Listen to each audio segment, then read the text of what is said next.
लालू प्रसाद जी के परिवार ने ये नहीं बताया कि 1 करोड़ लोगों को रोजगार देने के नाम पर जमीन कितना लेंगे।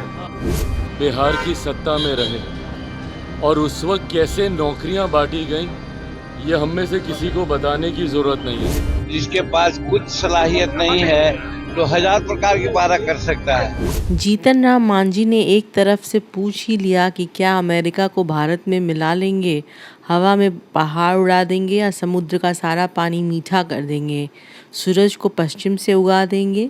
जानते ही हैं कि सरकार नहीं बना सकेंगे, इसलिए बड़ी बड़ी बात और घोषणा कर रहे हैं।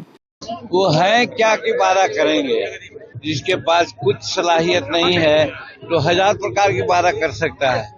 वादा तो वही करता है जिसके पास सलाहियत हो। तो न तो एनडी गठबंधन घमंडिया गठबंधन का कोई भविष्य है और न तो यहाँ इन लोगों का कोई भविष्य है। जो भविष्य है यहाँ पर एनडीए घन का जो गठबंधन है नरेंद्र मोदी जी और नीतीश कुमार जी का।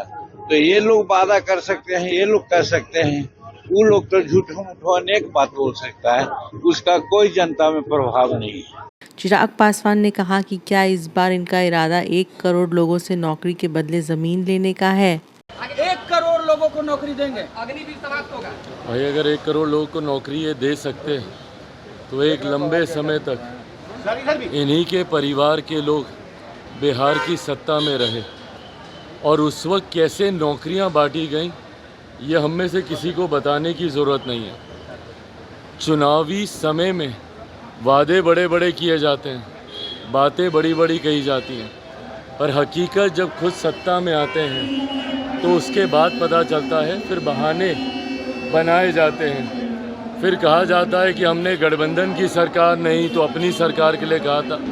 ये तमाम बातें कही जाती हैं। हकीकत है आज की तारीख में ये लोकसभा के चुनाव हो रहे हैं और लोकसभा के चुनाव में बिहार की जनता ये मन बना चुकी है कि पुनः तीसरी बार मौजूदा प्रधानमंत्री जी को ही देश का प्रधानमंत्री बनाना है। और उत्तर प्रदेश को उदाहरण के तौर पर बिहार के लोग भी देख चुके हैं कि सही मायनों में एक डबल इंजन की सरकार ही राज्य का विकास कर सकती है। सम्राट चौधरी ने भी यही कहा कि 1 करोड़ रोजगार देने के बदले राजद सुप्रीमो के परिवार के लोग कितने लोगों से जमीन लिखवाएंगे। तेजस्वी यादव आज परिवर्तन पत्र जारी किया है और कहा है 1 करोड़ लोगों। देखिए, लालू प्रसाद जी के परिवार ने ये नहीं बताया कि 1 करोड़ लोगों को रोजगार देने के नाम पर जमीन कितना लेंगे। जमीन लेने की तैयारी है। लालू प्रसाद जी का पूरा परिवार सिर्फ और सिर्फ भ्रष्टाचार कर सकता है और भ्रष्टाचार के लिए एक पूरी तरह रोड मैप बनाया है कि 1 करोड़ नौजवानों को सपना दिखाकर उनके जमीनों को कैसे लिखवाना है। तेजस्वी ने घोषणा की गरीब परिवार की महिलाओं को इसी रक्षाबंधन से प्रतिवर्ष 1 लाख रुपए की सहायता दी जाएगी। ये स्कीम 15 अगस्त से शुरू हो जाएगा। शहीद का दर्जा दिया जाएगा। ड्यूटी के दौरान यदि सीआरपीएफ, एसएसबी, सीआईएसएफ इत्यादि अर्धसैनिक बल के जवानों की मौत होती है तो उन्हें शहीद का दर्जा दिया जाएगा। सेना में 4 वर्षीय अग्निवीर योजना को बंद किया जाएगा। सेना में पूर्ण बहाली ही होगी। बिहार में सभी दिशाओं में नए 5 एयरपोर्ट बनाए जाएंगे। पूर्णिया, भागलपुर, मुजफ्फरपुर, गोपालगंज और रक्सौल के व्यावसायिक उड़ान भी शुरू किए जाएंगे। घोषणा पत्र का नाम दिया गया है परिवर्तन पत्र। देश भर में जातिगत जनगणना कराई जाएगी। बिहार तर्ज पर देश भर में आरक्षण का दायरा बढ़ाया जाएगा। इसी आधार पर मंडल कमीशन के काम को पूरा किया जाएगा। बिहार में औद्योगिकरण की घोषणा और स्वास्थ्य का अधिकार सबके लिए होगा। जिसने कि गठबंधन में यह सहयोगी दल हैं, उनमें उनके प्रमुख नरेंद्र मोदी ने 2014 लोकसभा चुनाव में घोषणा की थी कि प्रतिवर्ष 2 करोड़ लोगों को रोजगार देंगे, परंतु आज रोजगार के मसले पर सरकारें कटघरे में खड़ी हैं और बैकफुट पर हैं।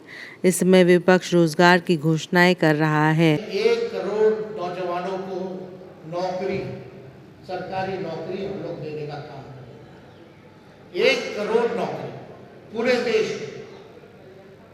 पूरे देश में 30 लाख नौकरियां जो है रिक्त पड़ी है उसको तो बढ़ेंगे ही बढ़ेंगे, लेकिन 70 लाख नौकरी का जो है पदों का हम लोग सृजन करेंगे। जो रक्षाबंधन आएगा उसी दिन से हमारी बहनों को जो गरीब परिवार में है, हर एक साल 1 लाख रुपए का हम लोग जो है सहायता देंगे। बिहार में अच्छी कनेक्टिविटी हो, उसके लिए 5 नए एयरपोर्ट हम लोग बनवाएंगे। पूर्णिया में, भागलपुर में, मुजफ्फरपुर में, गोपालगंज में और रक्सौल में, ताकि अच्छी कनेक्टिविटी जो है हम लोगों को दे सके।